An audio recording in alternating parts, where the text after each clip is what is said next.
This channel does not promote any violent, harmful, or illegal activities. All content provided by this channel is meant for an educational purpose only.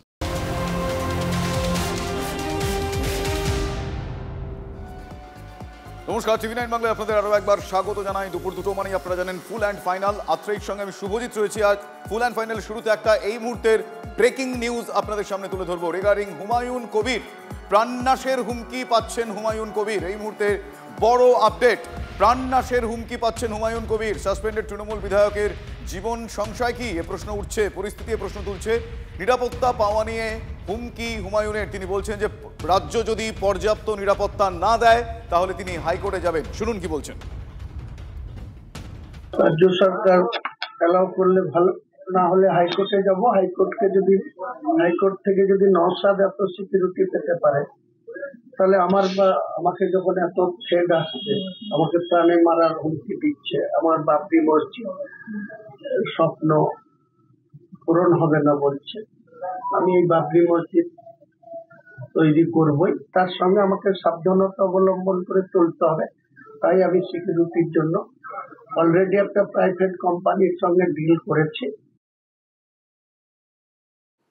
আমার সহকর্মী কৌশিক এই মুহূর্তে আমার সঙ্গে telephone লাইনে রয়েছেন। কৌশিক, হুমায়ুন কবির কি বললেন তার একটা পার্ট আমরা শোনালাম। আমি তোমার কাছ থেকে জানতে চাইবো যে এখনো পর্যন্ত তিনি যেই ফোন পাচ্ছেন, নিরাপত্তা সংক্রান্ত কি কি বন্দোবস্ত, আর রাজ্য সাহায্য না করলে এমন পরিস্থিতি তৈরি হবে কেন? দেখো, একদমই দেখো যে হুমায়ুন কবির কিন্তু যেভাবে ফোন পাচ্ছেন, যে হুমকি ফোন, কারণ হচ্ছে এই বাবরি মসজিদ নির্মাণ করার ঘোষণার পর থেকে তাকে কিন্তু এই হুমকি ফোন আসছে। কেউ কেউ বলছে যে তাকে বাবরি মসজিদ করতে দেবো না, তার আগেই তাকে খুন করে ফেলাবে, এরকম হুমকি দিচ্ছেন। এবং তবে এই মুহূর্তে কিন্তু রাজ্য সরকার 3 জন পুলিশ কর্মী কিন্তু তার নিরাপত্তায় রয়েছে। তবে তিনি মনে করছেন যে যেহেতু হুমকি আসছে, তেমন কি কোনো ইঙ্গিত মিলেছে এখনো পর্যন্ত? হুমায়ুন কি তেমন কিছু বলেছেন? দেখো, হুমায়ুন কবির যেটা বলছে যে যারা হুমকি দিচ্ছে তারা কিন্তু কেউ বাঙালি নয়, অবাঙালি রাজ্য থেকে, বিভিন্ন রাজ্য থেকে কিন্তু তার কাছে হুমকি আসছে, কিন্তু বাংলা থেকে নয়, সেটা বিশেষ করে উল্লেখ করেছেন। এবং সেক্ষেত্রে বলা হচ্ছে যে বাবরি মসজিদ নির্মাণ করতে দেবেন না বলেই তারা হুমকি দিচ্ছেন, এবং সেক্ষেত্রে বিভিন্ন রকম খুনের হুমকি দেওয়া হচ্ছে। এবং তিনি যেটা রাজ্যের বিষয়ের যে প্রসঙ্গটা, তুমি রাজ্যের কিন্তু 3 জন পুলিশ কর্মী তার কাছে এখন কিন্তু মোতায়েন রয়েছে, 3 জন কনস্টেবল। এবং এর পাশাপাশি তিনি আরো দাবি করেছেন, তিনি যেটা দাবি করেছেন রাজ্যের সঙ্গে নেই, অর্থাৎ শাসক দল তাকে সাসপেন্ড করেছে, সেক্ষেত্রে রাজ্য যদি ব্যবস্থা না নেয় তাহলে তিনি কোর্টের দ্বারস্থ হবে। যেমন আমি ঠিক এই প্রশ্নটা নিয়ে এই মুহূর্তে যাবো, তুমি একটু আমার সঙ্গে থাকো। আমাদের সঙ্গে এই মুহূর্তে তৃণমূল কংগ্রেস মুখপাত্র অরূপ চক্রবর্তী রয়েছেন। অরূপবাবু, আপনি শুনলেন হুমায়ুন কবির তিনি নাকি প্রাণনাশের হুমকি ফোন এরকম পাচ্ছেন, এবং যেহেতু তৃণমূল কংগ্রেসের তরফ থেকে তিনি এই মুহূর্তে সাসপেন্ডেড, তিনি এই আশঙ্কাও করছেন রাজ্য পর্যাপ্ত নিরাপত্তা নাও দিতে পারে, তাহলে তিনি হাইকোর্টে যাবেন। ওনাকে কি নিরাপত্তা দেওয়ার ব্যবস্থা করা হবে? হুমায়ুন কবির গত বেশ কিছুদিন আগে, 4-5 দিন আগে সাসপেন্ড হয়ে গেছেন, সেদিনকে আপনারা দেখিয়েছেন। তারপর মসজিদ করার নাম করে ধর্ম নিয়ে রাজনীতি করার চেষ্টা করেছেন, সেটাও আপনারা দেখিয়েছেন। কিন্তু তারপর তো আপনারা দেখাবেন না। যদি এই ধরনের সস্তার ড্রামা না করে তাহলে আপনাদের চ্যানেলরাও দেখাবে না, খুব স্বাভাবিক কারণে। আর যদি মিডিয়া না দেখায় তাহলে অপ্রাসঙ্গিক হয়ে পড়বে। তাহলে প্রাসঙ্গিক করতে গেলে কি করতে হবে? সস্তায় খবরের শিরোনামে থাকতে হবে। যদি ওনার সত্যি সত্যি প্রাণনাশের আশঙ্কা থেকে থাকে, এই কল ডিটেলস সহ জমা দিন রাজ্য সিআইডির কাছে। প্রয়োজন বলে বলে কোর্টে যান, অসুবিধার কি আছে? ওনাকে তো ইতিমধ্যেই 3 জন দেহরক্ষী রাজ্য সরকার প্রোভাইড করে রেখেছে। তারপরেও যদি মনে হয় তাহলে আপনি আপিল করুন। রাজ্য সরকার আপিল করেছেন না মিডিয়া? এর আগে একদিন আপনাদের মিডিয়াই বলেছিলেন যে আপনি যে অভিযোগগুলো করেছেন, আপনি তো নিজে বিধানসভার সদস্য। আপনি কি বিধানসভার সদস্য, বিধানসভায় প্রশ্নগুলো সংশ্লিষ্ট মন্ত্রীর কাছে জানতে চেয়েছিলেন? আপনাদের চ্যানেলে বসে উনি বলেছিলেন না বিধানসভায় আমি বলিনি, আমি তো মিডিয়ায় বলছি। তো বিধায়কের কাছ তো বিধানসভায় বলা, মিডিয়ায় বলা নয়। আসলে উনি চিরকালই একটু রাজনীতির রঙে খেলতে ভালোবাসেন। উনি বরাবরই মিডিয়া ফ্রেন্ডলি, মিডিয়া অ্যাট্রাকশন না পেলে ওনার রাজনৈতিক জীবন বৃথা। Thank you. এই মুহূর্তে আমার সঙ্গে টেলিফোন লাইনে রয়েছেন বিজেপি নেতা জগন্নাথ চট্টোপাধ্যায়। আমি জগন্নাথ বাবুর কাছেও একটি প্রতিক্রিয়াই চাইবো এই মুহূর্তে, তার কারণ হুমায়ুন কবির, জগন্নাথ বাবু, হুমায়ুন কবির তিনি বলছেন তিনি বেশ কিছু ফোন কলস পাচ্ছেন, তারা নাকি হিন্দিতে কথা বলছেন, তারা তাকে হুমকি দিচ্ছেন, প্রাণনাশের হুমকিও দিচ্ছেন, এবং তিনি এই আশঙ্কাও করছেন যে রাজ্য সরকারের তরফ থেকে যদি তিনি পর্যাপ্ত সাহায্য না পান তাহলে হাইকোর্টে যাবেন। কি বলবেন? দেখুন, তৃণমূলের উচ্ছিষ্টভোগী এই নেতাকে নিয়ে যত কম কথা বলা যায় ততই ভালো। তৃণমূলের মুখপাত্রই তো বলে দিলেন যে রাজ্য সরকার তাকে 3 জন নিরাপত্তা রক্ষী দিয়ে রেখেছেন। তার মানে আমরা যেটা আশঙ্কা করছি, এই বাবরি মসজিদ করা জেলায় জেলায় একে বেলডাঙ্গা ছিল, গতকাল তিনি বলেছেন যে বীরভূমে করবেন, আবার মালদায় করবেন। তো সব জেলাতে তো শাখা খোলার মতো, মসজিদের শাখা খোলার মতো সব জায়গায় একটা করে বাবরি মসজিদ করার যে জিগির তিনি তুলছেন, কিন্তু এখন তো স্পষ্ট হচ্ছে যে রাজ্য সরকার তাকে যদি নিরাপত্তা রক্ষী দিয়ে রাখে, তার অর্থ হচ্ছে যে তার মানে রাজ্য সরকারের পৃষ্ঠপোষণাই হচ্ছে, তাদেরই স্পন্সরশিপে পুরো ব্যাপারটা ঘটছে। আর কে কাকে হুমকি দিচ্ছে না দিচ্ছে এটা তদন্তের বিষয়। কোর্টে যাবেন, উনি যখন নিজে বলেছেন কোর্টে যাবেন, আদালত সিদ্ধান্ত নেবে। সবাই সুস্থ রাজনীতি করবে, সেটাই আমাদের কাছে কাম্য। কারোরই প্রাণনাশের হুমকি পাওয়ার কথা না। তবে আমরা যারা বিরোধী পরিসরের রাজনীতি করি, প্রতিদিনই এরকম ধরনের একটা হুমকি পাই, আমাদের প্রাণে মেরে ফেলার হুমকি দেওয়া হয়। আমরা অন্ততপক্ষে এইসব নিয়ে কান্নাকাটি করি না। শিলান্যাসের পরের দিন এত কান্না কেন? আমার ধারণা আবার কিছু নতুন চাহিদা আছে এবং রাজ্য সরকার সেগুলো নিশ্চয়ই পূরণ করে দেবে, যাতে তুমি এই মসজিদের রাজনীতি আবার বড় করে করতে পারো। বুঝতে পেরেছি, ধন্যবাদ জগন্নাথ বাবু।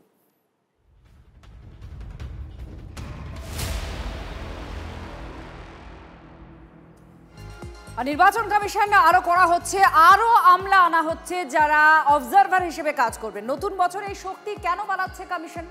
রাজ্যে 5 জন বিশেষ পর্যবেক্ষক যারা রোল অবজারভারের কাজ করবেন, এরকম 5 জন আধিকারিককে রাখা হচ্ছে। কেন, কি বৃত্তান্ত আমরা জানবো। আমাদের সঙ্গে শ্রাবন্তী, আমাদের প্রতিনিধি আমাদের সঙ্গে রয়েছেন। শ্রাবন্তী, অলরেডি 13 জন কাজ করছেন, আরো 5 জনকে আনা হচ্ছে। কেন কেন এই 5 আমলাকে আনা হচ্ছে?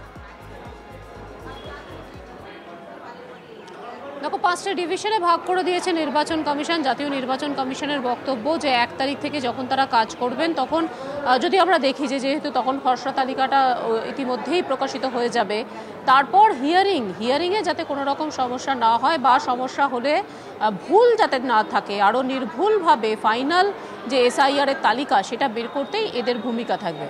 এখন এই 5 অফিসারের যদি আমরা বায়োডাটা দেখি, তাহলে দেখব এই প্রথমবার জাতীয় নির্বাচন কমিশনে যারা আসছেন এই 5 জন দায়িত্ব নিয়ে, তারা প্রত্যেকেই দিল্লির অফিসার, তারা কেন্দ্রের সরাসরি অফিসার, অর্থাৎ এই রাজ্যের সাথে যাদের কোনো সম্পর্কই নেই এমন অফিসার আসছেন।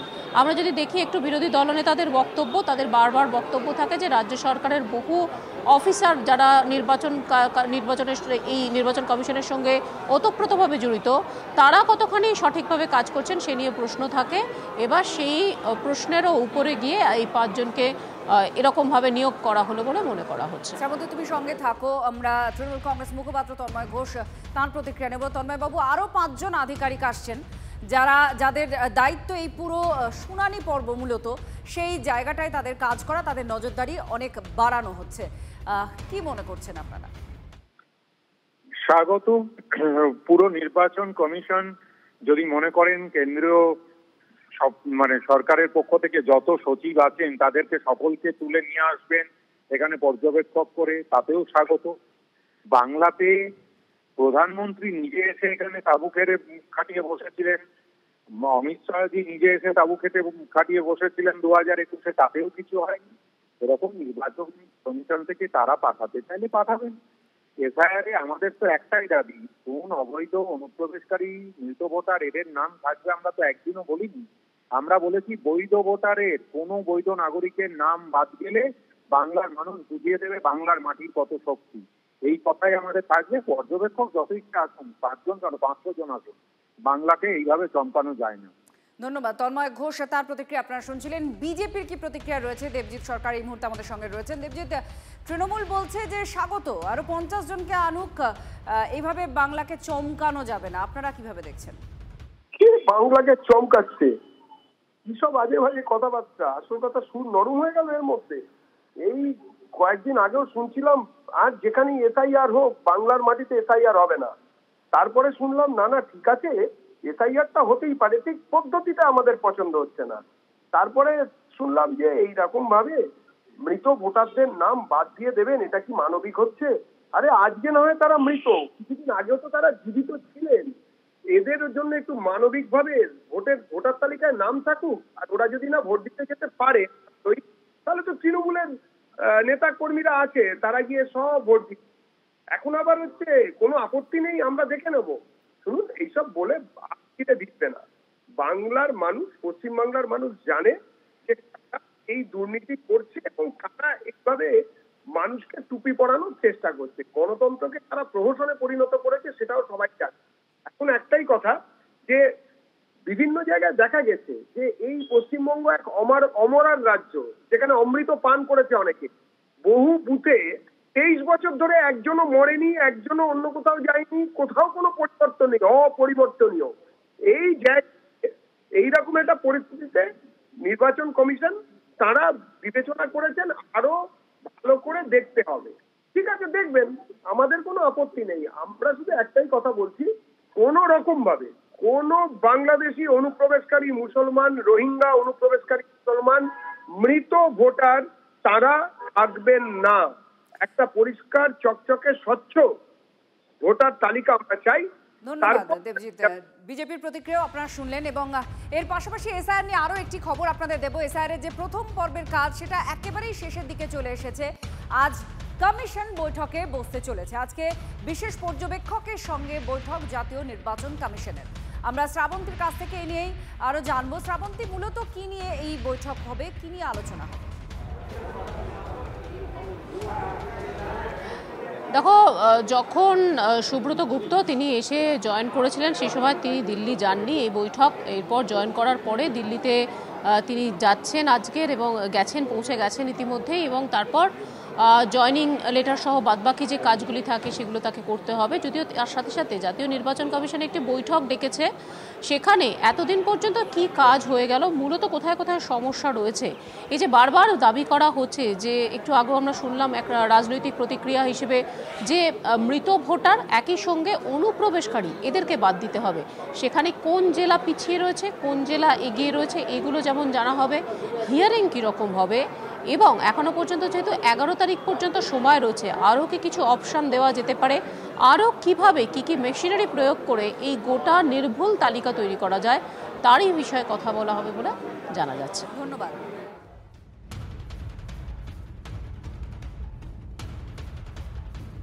পাশাপাশি আরও একটা অত্যন্ত গুরুত্বপূর্ণ আপডেট আপনাদের দিই এই এসআইআর সংক্রান্ত। ডুপ্লিকেট ভোটার তাদের খুঁজে বের করতে আরও তৎপর হলো নির্বাচন কমিশন। তার কারণ আজ থেকে যে পোর্টালটা রয়েছে সেই পোর্টালে বিএলওদের জন্য আরও একটা নির্দিষ্ট অপশন এই পরিপ্রেক্ষিতে দেওয়া হচ্ছে। পোর্টালে থাকছে ডুপ্লিকেট ইলেক্টর ভেরিফিকেশন।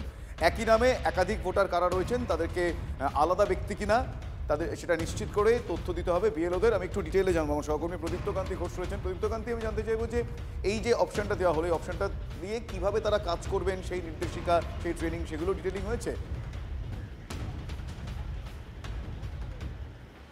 দেখো, ইতিমধ্যেই কমিশন একটা সফটওয়্যার তারা লঞ্চ করেছে, গত 4-5 দিন ধরে সেটা কাজ করছে, আর যার নাম ডেমোগ্রাফিক সিমিলার এন্ট্রিজ, এবং তার মধ্যে দিয়ে শুধু কোনো ভোটারের দু জায়গায় নাম রয়েছে কিনা সেটা শুধু খুঁজে বের করা নয়, তাদের ব্যক্তিগত তথ্যের কাজও কিন্তু খুঁজে বের করতে পারবে এই সফটওয়্যারটি। এবং যেহেতু পশ্চিমবঙ্গ থেকে বহু অভিযোগ জমা পড়ছে যে বহু জায়গাতে এখনও মৃত ভোটারদের নাম থেকে গিয়েছে, কোথাও মৃত ভোটার যারা তাদের নাম চেপে দেওয়া হয়েছে, সামনে নিয়ে আসা হয়নি, আবার কোথাও এই ধরনের ঘটনা সামনে এসছে, অন্য কাউকে বাবা মা সাজিয়ে ভোটার তালিকায় নাম তোলা হয়েছে। ফলে এই সমস্ত বিষয়কে খুঁজে বের করতেই কাজ করবে এই যে সফটওয়্যারটা রয়েছে, এবং ইতিমধ্যেই সেই সফটওয়্যার নির্বাচন কমিশন কাজ করতে শুরু করেছে। আর সেই সফটওয়্যার কিন্তু সিও অফিসও সরাসরি সেটাকে ব্যবহার করতে পারবে, যারা ইআরও রয়েছেন তারা ব্যবহার করতে পারবেন, এবং একই সঙ্গে যারা ডিইও অর্থাৎ ডিস্ট্রিক্ট ইলেকশন অফিসার হিসাবে যে ডিএমরা কাজ করছেন তারা ব্যবহার করতে পারবেন। এই সফটওয়্যারটা মূলত এমন বেশ কিছু বিষয় খুঁজে বের করবে যে কোথাও দেখা যাচ্ছে যে কারো বাবা মায়ের ক্ষেত্রে বয়সের তালিকা কোথাও বদলে দেওয়া হয়েছে, বয়সের গ্যাপ, সেটাকেও খুঁজে বের করার কাজ করবে। অর্থাৎ একেবারেই স্বচ্ছ এবং নির্ভুল ভোটার তালিকা করতে কমিশন এই কাজ করছে। এমনকি কমিশন থেকে আমরা যা জানতে পারছি যে বিভিন্ন রাজ্যে অসংগৃহীত এনুমারেশন ফর্মের সংখ্যা এবার বেড়ে হলো 55,86,773। নির্বাচন কমিশনের দেওয়া তথ্য অনুযায়ী, যার মধ্যে মৃত ভোটারের সংখ্যা 23,90,565। আপনাদের আরও একবার জানাই, রাজ্যে অসংগৃহীত এনুমারেশন ফর্মের সংখ্যা বেড়ে হলো 55,86,773, যার মধ্যে মৃত ভোটারের সংখ্যা 23,90,565 জানাচ্ছে নির্বাচন কমিশন। এবার অনুব্রত মণ্ডলের দাবি শোনায় আপনাদের। অনুব্রত মণ্ডল বলছেন যেখানে কোনো রোহিঙ্গা নেই, বাংলাদেশিও নেই, এসআইআর আবহের মধ্যে এই অদ্ভুত দাবি কেন করেছেন, এই প্রশ্ন উঠছে। আর তার মধ্যে বীরভূমের জেলা তৃণমূলের কোর কমিটির আহ্বায়কের হুঙ্কার, কোনোভাবেই মানা হবে না বিজেপির কথা। আমাদের এখানে কেউ বাংলাদেশি নাই, আমার এখানে কেউ রোহিঙ্গা নাই, আমার এখানে মায়ানমার নাই, তুমি যা বলবে তাই আমরা মানব না। তুমি মমতা ব্যানার্জির উন্নয়নের কাছে হেরে গেছো, তুমি মমতা ব্যানার্জিকে পারছো না। তুমি ভাবলে আমি এসআর করব, ঘুরে ভালি করতে দেবো না, এসআর করতে দেবো না, এনআরসি। কেউ জেলে থাকবে না, তারা পশ্চিম বাংলার মাটিতে থাকবে। 26-এ মমতা ব্যানার্জি আসছে, মমতা ব্যানার্জি যত ভোটে জিতবে তত তোমরা ভয় পাবে। আবার মমতা ব্যানার্জি 26-এর ইলেকশনে ব্যাপক ভোটে জয়লাভ করবে এবং 230টা সিট নিয়ে আসবে। এবার কয়েকদিন আগের একটা ছবি আপনাদের দেখাবো এবং বক্তব্যও শোনাবো। হাকিমপুর সীমান্ত, সেই সীমান্তে যারা জড়ো হয়েছিলেন বাংলাদেশে যাওয়ার জন্য, কেন এদেশে ছিলেন, কিভাবে ছিলেন, কোনো পরিচয়পত্র তারা জোগাড় করতে পেরেছিলেন কিনা, তাদের মুখ থেকে আমরা কি শুনেছিলাম, শুনুন একবার। আপনাদের বাংলাদেশে কোথায় বাড়ি? সাতক্ষীরা জেলা, কেশোয়ার কাছে। ভোটার কার্ড তৈরি করেছেন? ওই সবে করিলাম। ব্যাংকের অ্যাকাউন্ট করেছিলেন? ছিল। লক্ষ্মীর ভান্ডারে কত টাকা পেতেন?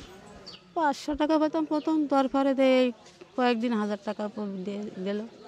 আচ্ছা, ভোট দিয়েছিলেন? ভোট 2 বার দিলাম। আচ্ছা, ফিরে যাচ্ছেন কেন?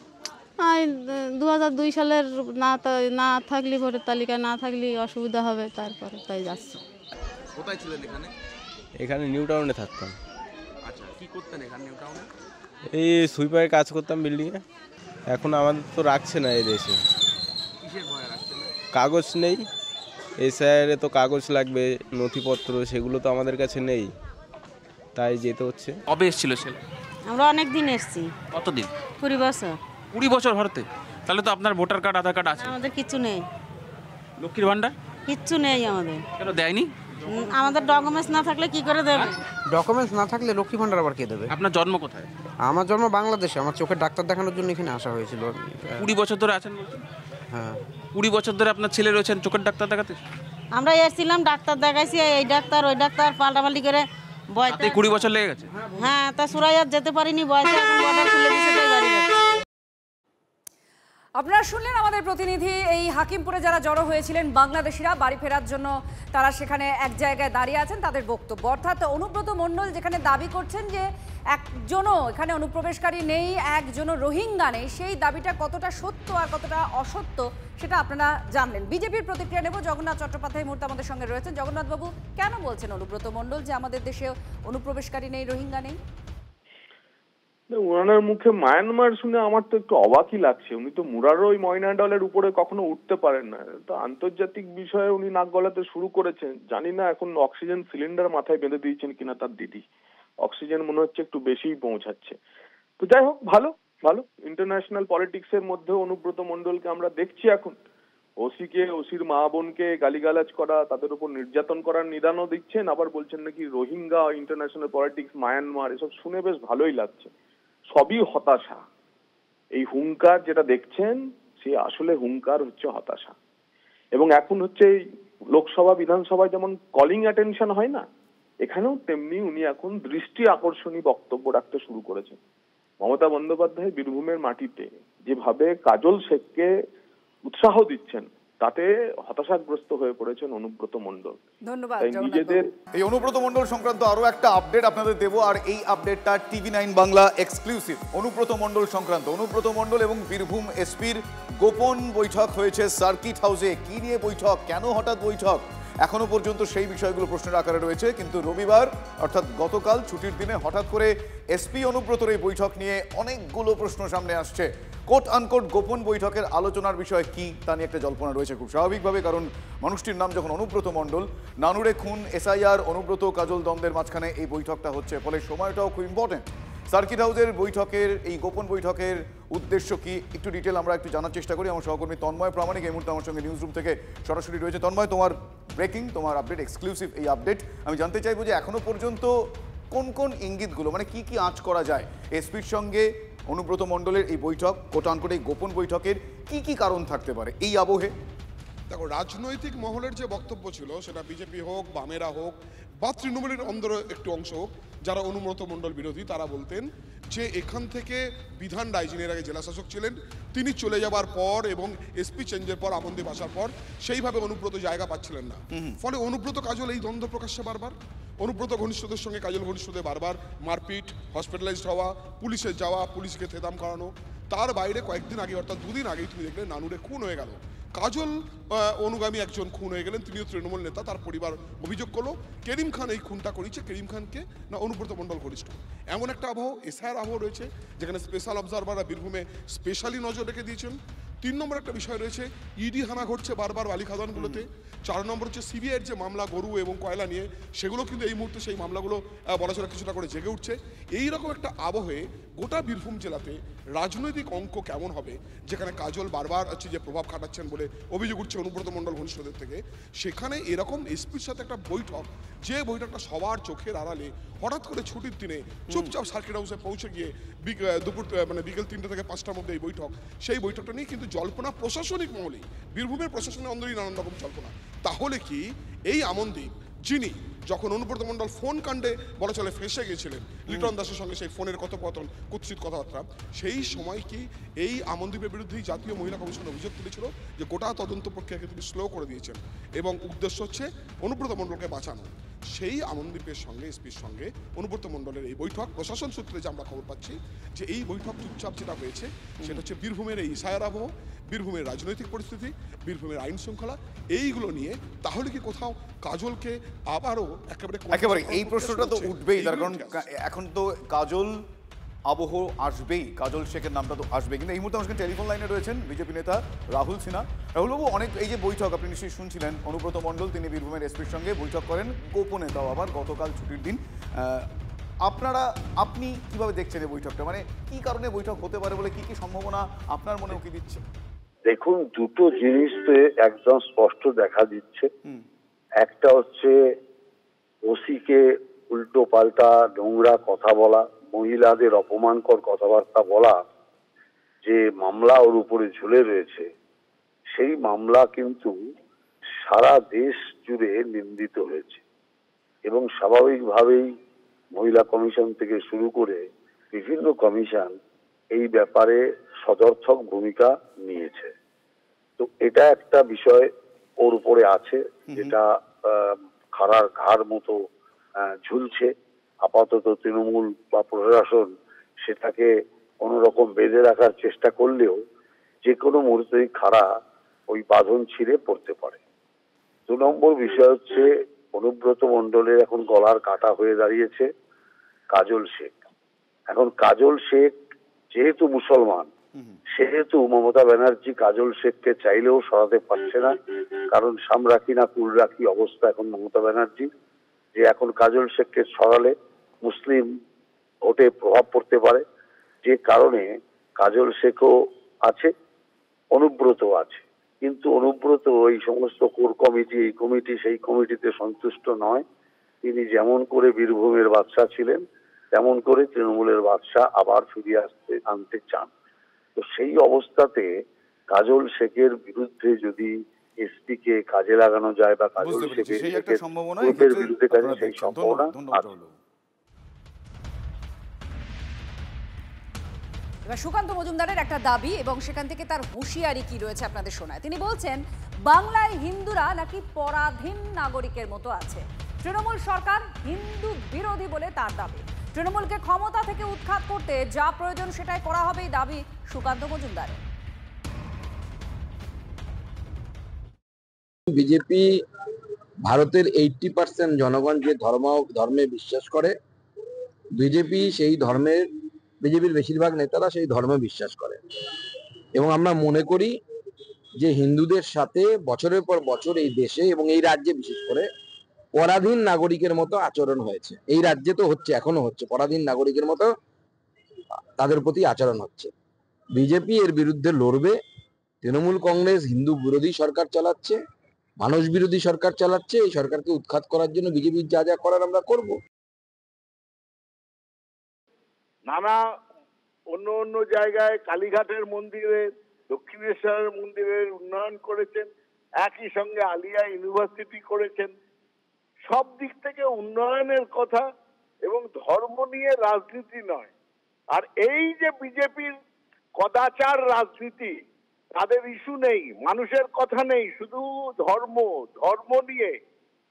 আর আজকে রামকৃষ্ণ বিবেকানন্দর কথা ভুলে গেছে। আজকে এই সুকান্ত মজুমদাররা পশ্চিমবঙ্গকে ধর্মের নামে ভাগাভাগি করে জাতের নামে বজ্জাতি করছে। যে তৃণমূল কংগ্রেস জমি আন্দোলন করে ক্ষমতায় এসেছিল, সেই তৃণমূলের বিরুদ্ধে এবার জমি দখলের অভিযোগে রাস্তায় নামলেন চাষিরা। ভাঙড়ের তারদহ কাপাসাইড মৌচায় জোর করে জমি দখলের অভিযোগ তৃণমূলের বিরুদ্ধে। শাসক নেতা গৌতম মণ্ডলের বিরুদ্ধে জমি দখলের অভিযোগ করছেন তারা। প্রতিবাদে রাস্তায় নেমে বিক্ষোভ চাষিদের। ঝাঁটা হাতে পথে নামলেন মহিলারা।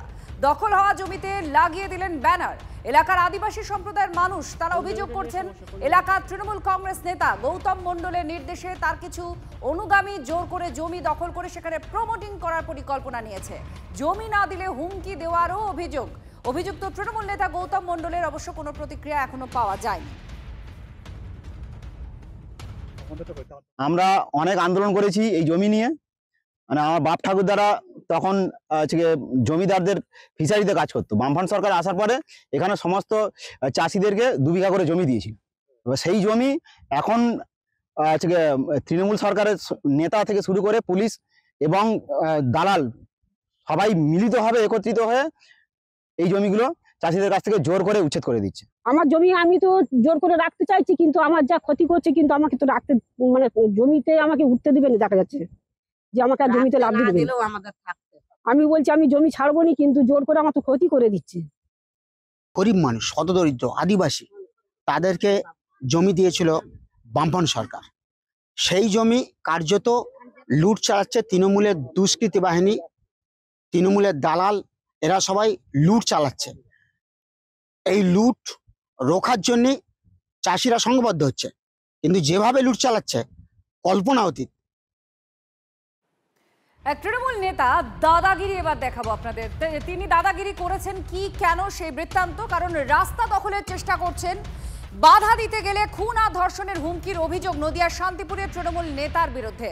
নিজের কেনা জমিতে যাতায়াতের জন্য রাস্তা দখলের চেষ্টা, দলবল নিয়ে এই তৃণমূল নেতার দখলদারির চেষ্টার অভিযোগ উঠেছে। আর বাধা দিতে গেলে স্থানীয়দের খুন করে দেবেন, ধর্ষণ করে দেবেন, এমন হুমকিও নাকি দিচ্ছেন বলে অভিযোগ। 3 অভিযুক্তকে আটকও করেছে পুলিশ। এই রাস্তা কঙ্কর কুণ্ডু বিষ্ণু পালকে কিনেছে, বিক্রি করেছে, করে প্রমোটার করছে। এই আমাদের সম্পত্তিটা নেওয়ার জন্য এত কিছু করছে এই রাস্তা। হঠাৎ করে কিছু ছেলেপিলে মোটামুটি 50-60 জন মতো এসে হচ্ছে প্রথমে বাঁশ নিয়ে এসছে, তারপরে কোদাল, হচ্ছে শাবল টাবল নিয়ে এসে পাঁচিরটা ভেঙে দিল। তো আমরা সবাই এগিয়ে এসছি, গিয়ে এখানে ভাঙচুর করছো কেন তোমরা? তো ওরা কোনো কথাই শুনলো না। আমাদের তোমরা এখানে সরবা না বাসে বাড়ি খাবা। তো আমাকে তো ধাক্কা মেরে ফেলেই দিল। এমনকি আমার মেয়েকে পকেট থেকে পিস্তল বার করে ওকে পেটের কাছে নিয়ে গিয়ে দেখবি তোকে দেখে নেবো, আমি দেখে নেবো। এটা হচ্ছে আকাশ দাস, ওর বাবার নাম হচ্ছে প্রহ্লাদ দাস। এরা অবশ্যই তৃণমূলের দল। আমাদের ব্যক্তিগত রাস্তা থেকে আমরা কেন দেবো? এটাই হচ্ছে আমাদের বক্তব্য। এখন ওরা বাজে বাজে কথা বলছে এসে। এবার আর একটা অভিযোগ, টাকা নিয়ে চাকরি পাইয়ে দেওয়ার অভিযোগ উঠলো এইমসে। এই চাকরি দেওয়ার নাম করে লক্ষ লক্ষ টাকা নেওয়া হচ্ছে বলে অভিযোগ উঠলো নদিয়ার গয়েশপুরে। গ্রেফতার করা হয়েছে এক বিজেপি নেত্রীকে। গ্রেফতার করেছে কল্যাণী থানার পুলিশ। বিরোধীরা তারা দাবি করছে কি, ধৃত নেত্রী তনু কাস্টাডি অর্জুন ঘনিষ্ঠ। দলের একাংশের বিরুদ্ধে ষড়যন্ত্রের অভিযোগ তুলেছেন ধৃত নেত্রী। মহাদেব কুন্ডু আমাদের প্রতিনিধি আমাদের সঙ্গে রয়েছেন। মহাদেব, এই গ্রেফতারি নিয়ে ঠিক কি পুলিশের তরফ থেকে কি বলা হচ্ছে, কি পেয়েছেন যে এই বিজেপি নেত্রীকে গ্রেফতার করা হয়েছে? দেখো, বিজেপি নেত্রীর বিরুদ্ধে যেটা অভিযোগ পেয়েছেন পুলিশের পক্ষ থেকে, যে এইমসে চাকরি দেওয়ার নাম করে প্রায় 3 লক্ষ টাকারও বেশি তাদের কাছ থেকে নেওয়া হয়েছে এবং সেই ঘটনা তদন্ত শুরু করে এবং তদন্ত শুরু করে ওই বিজেপি নেত্রীকে গ্রেফতার করা হয়। যদিও দেখো, যেটা দলেরই একটা অংশ এই অভিযোগ করেছে বলে যেটা জানা যায়, এবং ওই নেত্রীকে যখন আদালতে তোলা হচ্ছে তখন কিন্তু তিনি দাবি করেছেন যে এই টাকা পয়সা নেওয়ার বিষয়ে তিনি কিন্তু জড়িত নন। এর পেছনে রয়েছে দলেরই একটা অংশ, শীর্ষ নেতৃত্বের ষড়যন্ত্র। আর সেই ষড়যন্ত্রের কারণেই তাকে কিন্তু গ্রেফতার করা হয়েছে বা তার বিরুদ্ধে এই ধরনের অভিযোগ আনা হয়েছে। ধন্যবাদ। ফাল্গুনী পাত্র এর সাথে পুরো জড়িত। ফাল্গুনী পাত্র জড়িত? হ্যাঁ, ফাল্গুনী পাত্রগুলো পাঠাচ্ছে। আপনি তো ফাল্গুনী পাত্র ছিলেন। ভবিষ্যৎ দিদির বান্ধবী বলছিলাম, সব জেনে গেছে না গোপন তথ্য, তাই তো সে আমাকে ফাঁসাচ্ছে না। কেন ফাঁসাচ্ছে সে? তার ভিডিও তো সবকিছু তো আমার কাছে আছে না। সে আমাকে ফাঁসাচ্ছে, ওই জন্য এই পুরো মূল হচ্ছে ফাল্গুনী পাত্র। 3 লক্ষ টাকার উপরে নিয়েছে, 3 লক্ষ টাকার উপরে নিয়েছে। উনি 1 সপ্তাহের মধ্যে, মানে 2 থেকে 1 সপ্তাহের মধ্যে চাকরিটা করে দেওয়ার চেষ্টা করে। বলে 2 থেকে 1 সপ্তাহের মধ্যে চাকরি হয়ে যাবে, এই বলে আমাদের কাছ থেকে টাকাটা উনি নেয়। ব্রিগেডে গীতা পাঠের যে অনুষ্ঠান, 5 লক্ষ কণ্ঠে গীতা পাঠের অনুষ্ঠানে তিনি অনুপস্থিত ছিলেন। কেন অনুপস্থিত ছিলেন সেই কারণ ব্যাখ্যা করলেন মমতা বন্দ্যোপাধ্যায়। নিরপেক্ষ অনুষ্ঠান হলে নিশ্চয়ই তিনি যেতেন, জানিয়েছেন মুখ্যমন্ত্রী। আমি সব ধর্মকে সম্মান করি, কিন্তু যেখানে বিজেপি সরাসরি যুক্ত সেখানে যাব কি করে, প্রশ্ন তুললেন এবং মন্তব্য করলেন তৃণমূল সুপ্রিমো মমতা বন্দ্যোপাধ্যায়। আমি কি করে জানবো বিজেপির প্রোগ্রামে আমি যাবো কি করে? এবার আপনারা আমাকে বলুন, এটা যদি ইম্পার্শিয়াল প্রোগ্রাম হতো আমি নিশ্চয়ই যেতাম, কিন্তু আমি বিজেপির প্রোগ্রামে কি করে যাব? আমি তো একটা পার্টি করি, আমার তো একটা ইডিওলজি আছে। আমি সব ধর্মকে সম্মান করি, আমি সব বর্ণ সব জাতি সবাইকে সম্মান করি, কিন্তু যেখানে বিজেপি ডাইরেক্টলি ইনভলভ সেখানে আমি যাবো কি করে বলুন তো? যারা বলছে আমরা নেতাজিকে ঘৃণা করি, গান্ধীজিকে মানি না, আমি সেখানে যেতে পারবো না। আমার বাবা মা এই শিক্ষা আমায় দেয়নি, আমার বাংলার মাটি এই শিক্ষা দেয়নি, আমাদের টিচার্সরা এই শিক্ষা দেয়নি। বাংলাকে যারা অপমান আর অসম্মান করে, যারা বাংলা বিরোধী, তাদের সাথে আমি নেই। আপনাদের শোনালাম তৃণমূল সুপ্রিমো মুখ্যমন্ত্রী মমতা বন্দ্যোপাধ্যায় কি বলেছেন। এই মুহূর্তে আমার সঙ্গে টেলিফোন লাইনে রয়েছেন জগন্নাথ চট্টোপাধ্যায়, বিজেপি নেতা। জগন্নাথবাবু, মুখ্যমন্ত্রী কেন যাননি, মানে শুভেন্দু অধিকারীর সে প্রশ্নের উত্তরে যখন সাংবাদিকরা তাকে জিজ্ঞেস করলেন, তিনি বললেন গতকালের যে অনুষ্ঠানটা ছিল লক্ষ্যকণ্ঠে গীতা পাঠ, সেটা নাকি বিজেপির অনুষ্ঠান ছিল। একবার তাই বললেন, দ্বিতীয়বার তিনি বললেন যে বিজেপি সরাসরি যুক্ত, তিনি যাবেন কি করে। কি প্রতিক্রিয়া আপনার? দেখুন, আমি ভারতীয় জনতা পার্টির রাজ্যের সাধারণ সম্পাদক। লক্ষ্যকণ্ঠে গীতা পাঠে ভারতীয় জনতা পার্টির কোন অনুষ্ঠান যে ছিল না সেটা আমি দায়িত্ব নিয়ে বলতে পারি, এবং সেটা শুধু আমি না, আমাদের রাজ্যের সভাপতি, কেন্দ্রীয় মন্ত্রী, বিরোধী দলনেতা, যাকেই জিজ্ঞাসা করবেন সেই বলবে, কারণ এটা বিজেপির অনুষ্ঠান না। পশ্চিমবঙ্গের সন্ত সমাজ, সন্ন্যাসীকুল, তাদের সনাতন সংস্কৃতি পরিষদ নাম দিয়ে একটা মঞ্চ তৈরি করে সেই গীতা পাঠের আহ্বান জানিয়েছিলেন। হ্যাঁ, হিন্দু বাঙালি হিসেবে সেখানে আমরা সবাই অংশগ্রহণ করেছিলাম। মমতা বন্দ্যোপাধ্যায়ও অংশগ্রহণ করতে পারতেন, উদাত্ত আহ্বান জানিয়েছিলেন। যতগুলি সাংবাদিক সম্মেলন সন্তরা করেছেন, সন্ন্যাসীরা করেছিলেন, প্রত্যেককে আহ্বান জানিয়েছিলেন। এবং ওই সেদিন গীতা পাঠে যারা গেছিলেন তারা সবাই মানে ঝান্ডা নিয়ে বিজেপি করেন না, বিজেপি বিরোধী অনেক শক্তিও তারা সেখানে গেছিলেন, হিন্দু হিসেবে গেছিলেন। কোনো রাজনৈতিক পরিচয় কেউ চায়নি, কোথাও বিজেপির কোনো পতাকা ছিল না। ছেড়ে দিন গীতা পাঠের বিষয়, প্রকাশ্যে গীতা পাঠ উনি করতে পারবেন না, আমরা আপনাকে চ্যালেঞ্জ দিয়ে বলছি। কিন্তু যেটা পারেন, সারা দেশ জুড়ে বন্দে মাতরমের 150 বছর পালন হচ্ছে। বঙ্কিমচন্দ্র চট্টোপাধ্যায় একজন বাঙালি সন্তান, বঙ্গ সন্তান। তার লেখা বঙ্গদর্শন পত্রিকায় যেভাবে 1925 সালে যে বেরিয়েছিল, প্রকাশিত হয়েছিল বন্দে মাতরম প্রথম সঙ্গীত, তার 150 বছর, 1889 সম্ভবত বা 90, সেই সময় যে সময় প্রকাশিত হয়েছিল, সেই তার 150 বছর দেখলেই আপনি বোঝা যাবে। আমি সালটা গোলমাল করে ফেলছি। আমাদের চ্যালেঞ্জ, সিদ্দিকুল্লাহ চৌধুরী এবং ফিরহাদ হাকিমকে পাশে নিয়ে মুখ্যমন্ত্রী বন্দে মাতরমের 5টি স্তবক গেয়ে শোনান। এই চ্যালেঞ্জটুকু তো নিন, গীতা পড়তে হবে না। বন্দে মাতরমের 5টি স্তবক সিদ্দিকুল্লাহ চৌধুরী এবং ববি হাকিমকে পাশে নিয়ে মুখ্যমন্ত্রী সরকারি মঞ্চ থেকে হোক, বেসরকারি মঞ্চ থেকে হোক, একবার প্রকাশ্যে গিয়ে শোনান এবং তিনি বলুন যে বন্দে মাতরমের 5টি স্তবক গাইতে তার কোনো বাধা নেই। তাহলেই বুঝবো তিনি দেশ বিরোধী নন, তিনি একদম জাতীয়তাবাদী, দেশাত্মবোধে টকবক করে ফুটতে থাকা একজন মুখ্যমন্ত্রী। আজ মুখ্যমন্ত্রী মমতা বন্দ্যোপাধ্যায় কোচবিহার সফর, 2 দিনের জন্য তিনি কোচবিহারে গিয়েছেন এবং আজকে কর্মসূচিও আছে, প্রশাসনিক সভা করবেন, সন্ধ্যায় মদন মোহন মন্দিরে পুজো দেবেন মুখ্যমন্ত্রী। সুমন কল্যাণ আমাদের প্রতিনিধি আমাদের সঙ্গে রয়েছেন। সুমন কল্যাণ, একে এসআইআর এর আবহ, আর সেই আবহের মধ্যে মুখ্যমন্ত্রীর এমন জেলায় যাওয়া যেখানে মতুয়া সম্প্রদায়েরও বসবাস রয়েছে, আবার রাজবংশী সম্প্রদায়ের আধিক্যও রয়েছে, কতটা তাৎপর্যপূর্ণ তার এই সফর? দেখো, কিছুক্ষণের মধ্যেই মুখ্যমন্ত্রী কোচবিহারে এসে পৌঁছবেন। প্রথমেই তার সভা হচ্ছে রবীন্দ্র ভবনে, সেখানে একটি প্রশাসনিক বৈঠক করবেন এবং বেশ কিছু প্রকল্পের শিলান্যাস তিনি করবেন উত্তরবঙ্গের এই 8টি জেলা নিয়ে তার এই কর্মসূচি। এরপর এখান থেকে তার বেরিয়ে যাওয়ার কথা এবং আজকে মদনমোহন মন্দিরেও তার একবার যাওয়ার কথা রয়েছে বলে আমরা জানতে পারছি।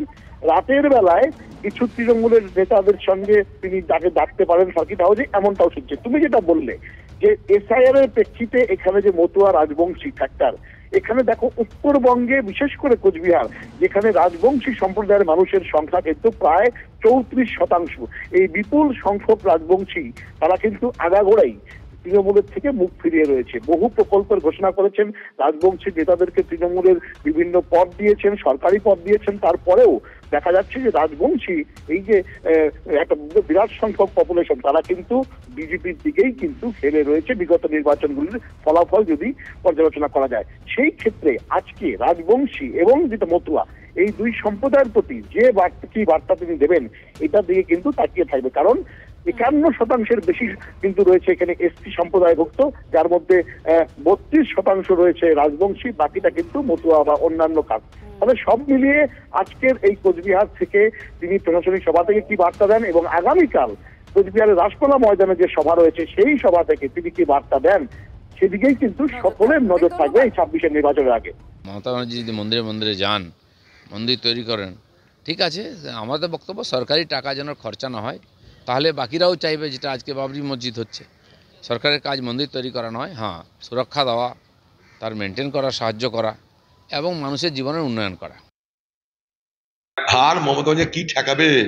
গোটা দেহে শতচিহ্ন হয়ে গেছে, গোটা তৃণমূল দেহের মধ্যে আছে ক্যান্সার হয়ে গেছে, অন্তর্দ্বন্দ্বের ক্যান্সার, মেরে খাওয়ার ক্যান্সার, লুট করার ক্যান্সার, আর এই ক্যান্সারের জন্য দিদির কাছে কোনো অ্যান্সার নাই। তৃণমূল সমাপ্তির পথে এগিয়ে চলেছে। মমতা বন্দ্যোপাধ্যায় সফর জেলায় কোচবিহারে আছেন তিনি, আর তার মধ্যে তীব্র এখানকার শাসকের কোন্দল। উদয়ন গুহ, রবীন্দ্রনাথ ঘোষের শিবিরের আড়াআড়ি বিভাজন স্পষ্ট হয়েছে। তৃণমূলের যুব নেতা খুনে রবি ঘোষের নাম জড়ানো এখন তুঙ্গে বিতর্ক। রবি ঘোষের পাশে জেলা নেতৃত্বের একাংশ দাঁড়িয়েও আছে। উত্তরবঙ্গ উন্নয়ন মন্ত্রী উদয়ন গুহ এবং জেলা সভাপতির বিরুদ্ধে বিষোদগার দলের একাংশের। ইচ্ছাকৃতভাবে পুরনো কর্মীদের নামে মিথ্যে অভিযোগ করে দলকে দুর্বল করার চেষ্টা চলছে।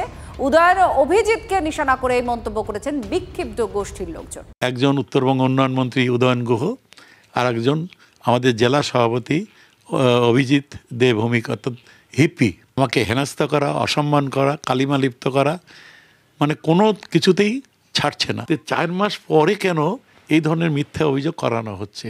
আর কখন করা হচ্ছে? যখন রাজ্যের মাননীয় মুখ্যমন্ত্রী জনসভা করার জন্য রাসমেলার ময়দানে আসছেন। তাহলে এই সময়টা কেন বেছে একটা প্রি প্ল্যান উদয়ন গুহ আর হিপি বেছে নিয়েছে চ্যালেঞ্জ করে, যে আমার বিরুদ্ধে যদি এই ধরনের কোনো প্রমাণ দিতে পারে, আমাকে পুলিশ টুলিশ কিচ্ছু লাগবে না, আমি হেঁটে হেঁটে জেলখানার দরজা খুলে আমি জেলের মধ্যে ঢুকে যাব। ও বলেছে ও উত্তর দেবে, ও বলেছে ও উত্তর দেবে। তারা কিছুটা আবেগে এবং কিছুটা কাল্পনিক জায়গা থেকেই হয়তো ভাবছেন এটা হলে এই হতো, এটার জন্য এটা হয়েছে। তার ভাবনা থেকে হয়তো কিছু বিষয়ের পরিস্থিতি এবং পরিপ্রেক্ষিতে রবীন্দ্রনাথ ঘোষের নাম বলছেন। আমি অন্য কারো কথা বলবো না, তারা ছিলেন কি ছিলেন না, রবীন্দ্রনাথ ঘোষের মতন সিনিয়র লিডার তারা কোনো মৃত্যুর কনস্পিরেসিতে থাকতে পারে এটা আমরা বিশ্বাস করি না। কোনো অভিযোগকে প্রশ্রয় দেওয়া কোনো জায়গাই নেই। আমরা পার্টি থেকে এসব নিয়ে থাকি না, এসব নিয়ে ভাবি না। আমাদের অনেক কাজ দলকে সুসংঘবদ্ধ করা এবং দলকে সঠিকভাবে পরিচালনা করা। দলের কোনো মানুষ বা কোনো সহকর্মী সে কখনো কোনো কাজে ডিস্টার্ব হোক, মানসিকভাবে অশান্তিতে থাক, এটা আমরা কখনোই চাই না।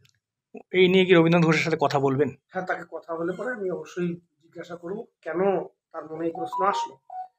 কথা হবে, আগামীকালই কথা হবে। সম্ভব হবে না, তার কারণ তৃণমূল দলটা পচে গেছে। তো একটা শরীর যখন পচতে শুরু করে তখন নানা উপসর্গ দেখা যায়। তৃণমূল মারছে, তৃণমূল মরছে, এর কারণ তৃণমূলের শরীরটাই পচে গেছে। আর তৃণমূল তো কোনো রাজনৈতিক দল নয়, এটা তোলার দল। ফলে তোলা তুলতে গিয়ে এক পক্ষ আরেক পক্ষের উপরে আক্রমণ শানাবে, এটাই স্বাভাবিক। দল বড় হলে ঘটিবাটিতে ঠোকাঠুকি লাগে। সংসারে ভাইয়ে ভাইয়ের মধ্যে মতের বিরোধ হয়। এই রবিবার এক ভাই বলবে আমি আজ রোববার দুপুরে পাটার মাংসের ঝোল খাবো, এক ভাই বলবে না আমি আজকে মাছের ঝোল খাবো। মতের অমিল তো গণতন্ত্রে হতেই পারে, কিন্তু যাদের নাম বললেন রবীন্দ্রনাথ ঘোষ বা উদয়ন গুহ, অনুব্রত মণ্ডল বা কাজল শেখ, প্রত্যেককে জিজ্ঞাসা করুন উত্তর একটাই আসবে, নেত্রী মমতা ব্যানার্জি, সেনাপতি অভিষেক, আর শত্রুর নাম বিজেপি। নির্বাচন আসবে, বিজেপিকে লেজে গোবরে করবে সবাই মিলে, ঐক্যবদ্ধ তৃণমূল, মমতাদির নেতৃত্বে, অভিষেকের সেনাপতিত্বে। লোকাল স্তরে কোনো খুচরো জায়গায় কোথাও মতের অমিল থাকতে পারে। বন্দে মাতরমের 150 বছর পূর্তি লোকসভায় আলোচনার সূচনা করলেন প্রধানমন্ত্রী নরেন্দ্র মোদী। মোদীর মুখে জরুরি অবস্থার কথা নাম না করে তিনি কংগ্রেসকে নিশানা করলেন। ওই সময় দেশে গণতন্ত্রের কালো অধ্যায় ছিল, ভারতের সংবিধানের শ্বাসরোধ করা হয়েছিল। সংসদে সরব এভাবেই প্রধানমন্ত্রী নরেন্দ্র মোদী। 10 ঘন্টার বিতর্কে 3 ঘন্টা এনডিএ সাংসদরা বললেন, বাকি সময় বিরোধীদের জন্য ধার্য। বন্দে মাতরমের মূল গান থেকে গুরুত্বপূর্ণ অংশ কেন বাদ দেওয়া হয়েছিল তা নিয়ে ইতিমধ্যেই কংগ্রেসের জবাবদিহি দাবি করেছে বিজেপি। वंदे मातरम का जब 50 वर्ष हुए तब देश गुलामी में जीने के लिए मजबूर था। वंदे मातरम के 100 साल हुए तब देश आपातकाल की जंजीरों में जकड़ा हुआ था। भारत के संविधान का गला घोंट दिया गया था।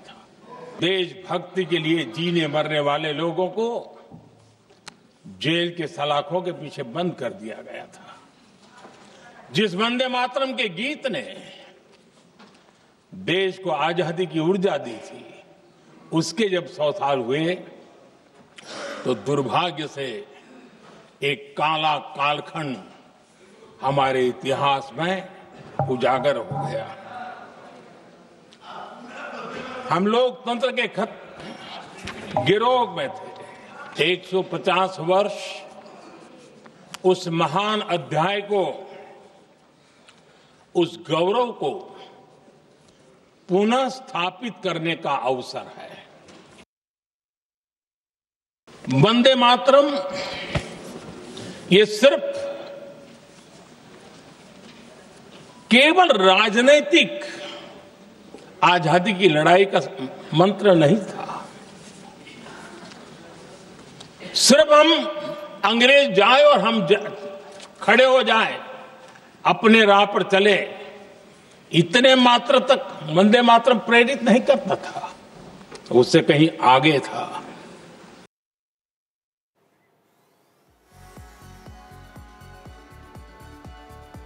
আপনারা শুনলেন সংসদে বন্দে মাতরম নিয়ে আলোচনায় গানের রচয়িতা মানে বঙ্কিমচন্দ্র চট্টোপাধ্যায়কে বঙ্কিমদা বলে সম্বোধন করে ফেলেছিলেন প্রধানমন্ত্রী। বিরোধী বেঞ্চ থেকে তীব্র আপত্তি তৃণমূল সাংসদরা করেন, এরপরই বঙ্কিম বাবু বলে সম্বোধন করেন নরেন্দ্র মোদী। बंगाल का विभाजन तो हुआ, लेकिन एक बहुत बड़ा स्वदेशी आंदोलन खड़ा हुआ और तब वंदे मातरम हर तरफ गूंज रहा था। अंग्रेज समझ गए थे कि बंगाल की धरती से निकला बंकिम दा का ये भाव सूत्र।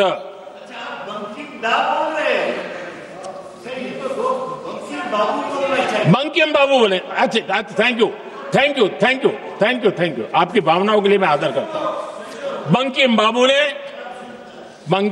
ने थैंक यू दादा, थैंक यू। हाँ, आपको तो दादा कह सकता हूं ना, वरना उसमें भी आपको इतराज हो जाएगा। बंकिम बाबू ने ये जो भाव विश्व तैयार किया था, उनके भाव गीत के द्वारा उन्होंने अंग्रेजों को हिला दिया। মাননীয় প্রধানমন্ত্রী তার ভাষণে যেভাবে ঋষি বঙ্কিমচন্দ্র চট্টোপাধ্যায়কে বঙ্কিম দা বললেন, মনে হলো বোধহয় চায়ের আড্ডায় বসে তিনি বঙ্কিমচন্দ্র চট্টোপাধ্যায়ের সঙ্গে আলাপ আলোচনা করছে। বাংলা এটা ভালোভাবে নিচ্ছে না, বাঙালি এটা ভালোভাবে নিচ্ছে না, যেমন বাঙালি ভালোভাবে নিচ্ছে না ঈশ্বরচন্দ্র বিদ্যাসাগরের মূর্তি মর্মর মূর্তিকে দাঁড়িয়ে থেকে ভেঙে দেওয়া, ঈশ্বরচন্দ্র বিদ্যাসাগর এবং রামমোহন রায়ের অপমান বাঙালি মেনে নিচ্ছে না। সেরকম আজকেও এখানে ঋষি বঙ্কিমচন্দ্র চট্টোপাধ্যায়কে দাদা বলে সম্বোধন করাটা বাঙালি কিন্তু মেনে নিচ্ছে না। বাংলার মনীষীদের অনেকেই অপমান করেন, তাঁরা কি জানেন দেশের জন্য তাদের অবদান? নাম না করে বিজেপিকে নিশানা করেছেন Mamata Bandyopadhyay. No, it don't have any problem. But Vande Mataram के लिए एक बात आपको कहना है, बंगाल से ये सॉन्ग नेशनल सॉन्ग है एंड जनगण मन अधि इज द ন্যাশনাল আনথেম है। দেশের সম্বন্ধে যারা জানে না তারা নেতাজিকে অপমান করে, বঙ্কিমচন্দ্রকে অপমান করে, রবীন্দ্রনাথ ঠাকুরকে অপমান করে, বিদ্যাসাগরকে অপমান করে, রাজা রামমোহন রায়কে অপমান করে। এরা জানে বাংলার অবদান। বাঙালি দেশাত্মবোধ সবচেয়ে বেশি, সেই বাঙালি মনীষীদের বারবার অপমান করা হচ্ছে। বাঙালি কিন্তু গর্জন করতে জানে। সংসদে সরব হয়েছেন ঠিক এভাবেই তৃণমূল সাংসদ কাকলি ঘোষ দস্তিদার। বাংলা কিন্তু গর্জন করতে জানে। স্বাধীনতা সংগ্রামে গর্জন প্রতিটি কিন্তু বাঙালির কণ্ঠে এসেছে। জয় হিন্দ নেতাজি সুভাষচন্দ্র বসুর কণ্ঠে, আমাদের জাতীয় সঙ্গীত জনগণ মন অধিনায়ক, সেটাও কিন্তু বিশ্বকবি রবীন্দ্রনাথের, যেটাকে অপমান করেছেন ওনাদের সাংসদ বিশ্বেশ হেগড়ে কার্গে। এবং আমরা কিন্তু বাঙালির দেশাত্মবোধ সবার উপরে বলে মনে করি। সেই বাঙালিকে যেভাবে অপমান করা হচ্ছে সেটা আমরা কিন্তু বাংলার মানুষ মেনে নিচ্ছি না। এবার ইন্ডিগোর বিমান পরিষেবা দিকে নজর রাখবো। টানা 7 দিন হয়ে গেল, এখনো বিপর্যস্ত ইন্ডিগোর পরিষেবা। বাতিল হচ্ছে একের পর এক উড়ান। দেশ জুড়ে আজও 450 মানে 450টা বিমান বাতিল করেছে ইন্ডিগো। আর এতে এত উড়ান বাতিলে দুর্ভোগে পড়ছেন যাত্রীরা। 7 দিন হয়ে গেলেও এখনও পুরোপুরি স্বাভাবিক নয় ইন্ডিগো পরিষেবা। সাধারণ পাবলিক যারা রয়েছে তারা যেটা জানাচ্ছে যে ধীরে ধীরে খানিকটা হলেও হয়রানি কমছে, কিন্তু পুরোপুরিভাবে ইন্ডিগো পরিষেবা কবে স্বাভাবিক হবে সেটা নিয়েই উঠছে প্রশ্ন। দমদম এয়ারপোর্ট থেকে গৌরবের সঙ্গে সৌভিক সরকার, TV9 বাংলা। পরিষেবা এখনও আজকে তো 50 মিনিট লেট আছে। 10টায় ছিল, 10টা 50 হয়ে গেছে, এখন রানওয়েতে। এখন কতটা অসুবিধার মধ্যে পড়লেন? অসুবিধা করে আমরা একদিন ডিলে করে একদিন মধ্যে ঘুরিয়ে দিল। কালকে ক্যান্সেল ছিল, গতকালের টিকিট ছিল, লেট হলো একদিন। কেন্দ্রের হুঁশিয়ারি, তারপরে কাজ। টানা 6 দিনের বিশৃঙ্খলার পর রবিবার যাত্রীদের টিকিটের দাম বাবদ 610 কোটি টাকা ফেরত দিল ইন্ডিগো। পাশাপাশি বিমান সংস্থার কাছে জমা থাকা প্রায় 3000 মালপত্র পৌঁছে দেওয়া হলো যাত্রীদের কাছে। রবিবার সন্ধ্যায় বিবৃতি দিয়ে সেই হিসাব প্রকাশ্যে এনেছে কেন্দ্রের অসামরিক বিমান পরিবহন মন্ত্রক। কেউ টিকিটের দাম ফেরত না পেলে তারা ইন্ডিগোর হেল্পলাইনে যোগাযোগ করতে পারেন, এটা বলা হয়েছে। ইন্ডিগো জানিয়েছে পরিস্থিতি স্বাভাবিক করতে সব রকম চেষ্টা তারা করছেন। আগামী 10 তারিখের মধ্যে সব কিছু নর্মাল করার চেষ্টা চালাচ্ছেন তারা। আর এই নিয়ে মুখ্যমন্ত্রী মমতা বন্দ্যোপাধ্যায় তিনি কেন্দ্রকে নিশানা করেছেন। মানে ইন্ডিগোর বিমান বিপর্যয়ে কেন্দ্রকে তিনি দায়ী করছেন। এত উড়ান বাতিল জাতীয় একটা বিপর্যয়। কেন্দ্রের অপরিকল্পনার জন্যই চরম হেনস্থা হতে হয়েছে দেশের মানুষকে। চড়া সুরে আক্রমণ করেছেন মুখ্যমন্ত্রী মমতা বন্দ্যোপাধ্যায়। আমার কথা হচ্ছে, যদি কেউ এক্সট্রা চালায় বা এক্সট্রা প্রেশার পাইলটদের ওপরে দেয়, তার জন্য নিশ্চয়ই সিস্টেম করা উচিত। আমি একটা প্ল্যান স্টপ করে দিলাম। তো what is the other option for public, for commoners? I am feeling sad and it's most unfortunate incident that without any planning all the maximum flight has been totally stopped. I have never seen this type of total stagnant situation, and it's a disaster. It's a disaster. Country matter, they are not interested. This BJP government, double engine government, is interested only to take care for their election and how to capture the vote, the EVM machine and the election commission and the agency. We are just watching the situation, and situation is going to bad to worse. Competition বন্ধ হয়ে যাচ্ছে ধীরে ধীরে। একটা দুটো airlines তারা সেখানটায় রাজত্ব করছে, তারা তাদের মতো করে দাম ঠিক করছে এবং তাদের উপরে কোনো রকমের নিয়মকানুন আরোপ করার চেষ্টা করলে তারা সেটা ঘুরপথে সেটাকে বিরোধিতা করছে। তাদের বিরোধিতার জন্য সাধারণ মানুষের বিপদ বাড়ছে।